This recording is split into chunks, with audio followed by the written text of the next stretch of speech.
strolling to the post office early the other evening to cast into the roaring river of the mighty American mail system this, a Netflix envelope, a bit of magic depending on how you look at it, because tucked inside was a movie on a disc, and movies are magic, right? Even if this one, the 2008 romantic comedy Forgetting Sarah Marshall, was a bit of a chick flick. Oh God, I made her kill herself. See what I mean?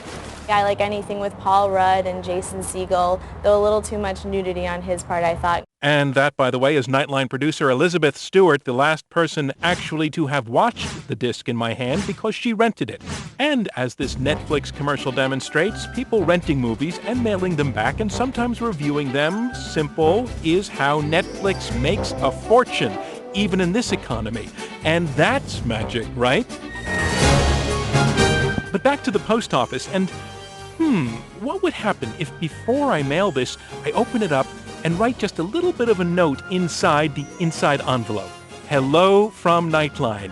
And like a message in a bottle, cork it up again and go forth to cast it into that roaring river of the American mail system.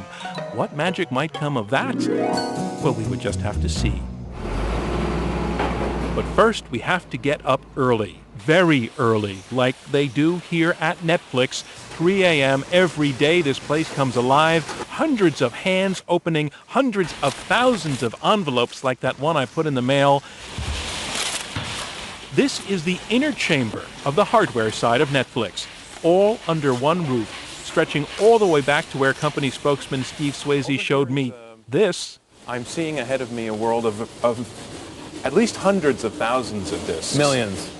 Millions of discs. discs. We've got millions of... Netflix has about 46 million DVDs in its total catalog. That's right, 46 million. Not all in this center, and we were near San Francisco. We have 58 of these distribution centers around the United States, and we distribute the storage to all of those. So this is replicated in Little Rock, Arkansas, and Boise, Idaho. Every disc checked for scratches and then checked into the computer, soon to be back out in that same day's mail to the 10 million Netflix customers, including the nearly 750,000 who only signed up in the last half year. You know, we're very fortunate that more and more consumers are switching to renting online, to using Netflix, and we're benefiting from that. Reed Hastings is the man who invented this company that's doing so well in times that are so bad. One of the theories behind that is that people want to stay home, and Netflix is a cheap date. You know, Netflix did well when times are good, and Netflix is doing well when times are bad. It's a scary and unpredictable time, and you know, we just knock on a lot of wood. Hastings is a software guy, and in fact, when Netflix was born as a dot-com baby back in 1997, the buzz wasn't about the movies, it was about the interface. And so the real essence of Netflix is you got 100,000 movie titles, this little web browser to try to find them through. How can we do a better and better job through personalization, through social media, to help you watch, of the 100,000, more of the movies that you're going to love? The software doesn't just let you pick movies and rate the ones you see, it also picks movies for you based on what the program has learned about your taste.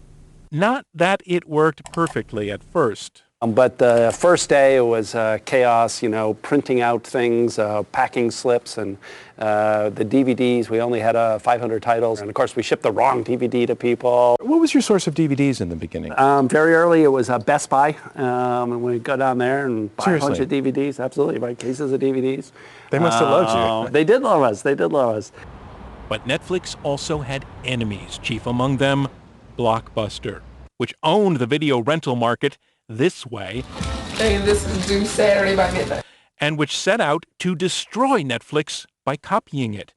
This is Ted Sarandos, Chief Content Officer for Netflix. No, we've been called dead many times. A lot of times. Yeah.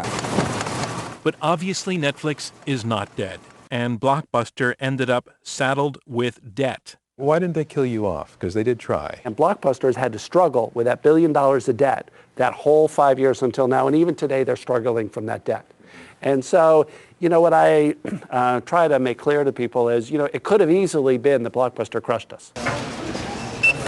It's now about 7 a.m., and most of the workers are going.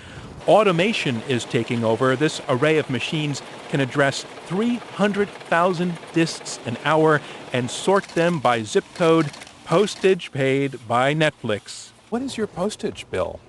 About $300 million a year. Seriously.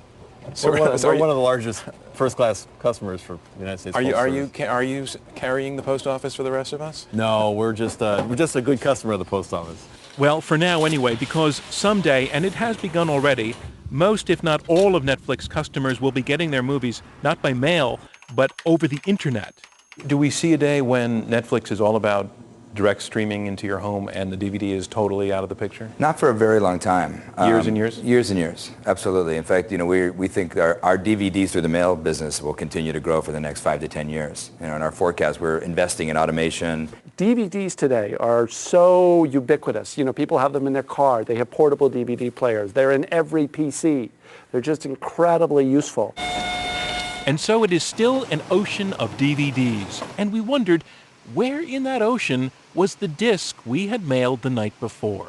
Well, this told us it had already arrived back at Netflix. An email sent to our producer, Elizabeth Stewart, at 6:16 a.m., confirming that Netflix had it in-house. But where was it now, among these hundreds of thousands of discs flying in and out the door? Could Netflix's vaunted software system find it? I asked Steve Swayze, who said no one had ever asked him that before. That is the one. There's our little note. Which way does it go?